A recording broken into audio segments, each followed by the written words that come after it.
ছাদ বাগানে যেহেতু অনেক সবজি হয়ে আছে, ভাবতেছি কিছু সবজি উঠাইয়ে বাজারে বিক্রি করতে নিয়ে যাব। প্রথমে ধুন্দুল গাছের এখানে চলে আসলাম। যেহেতু বাজারে বিক্রি করব, সবজিগুলোকে আমি ভালোভাবে একদম সুন্দরভাবে ব্যাগ করে রেখেছিলাম যেন দেখতে সুন্দর লাগে।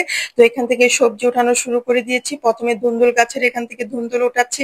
ধুন্দুল উঠাতে উঠাতে অনেক ধুন্দুল উঠাই ফেললাম, আর উঠানো যাবে না। তারপর চলে গেলাম আর একটা সাইডে, এখানে লতি।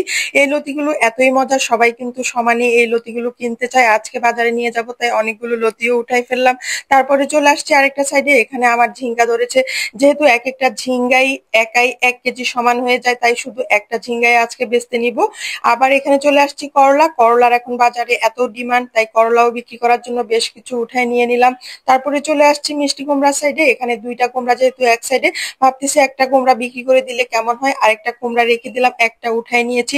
এখন বিক্রির জন্য সব সবজি আমি গুছাই নিলাম। এতক্ষণ আপনাদের সাথে মজা করেছি, আসলে সব সবজি খাওয়ার জন্য উঠাই নিলাম। অনেকগুলো সবজি ছাদ বাগানে আমার নিজের খাওয়ার জন্য উঠাই নিয়েছি।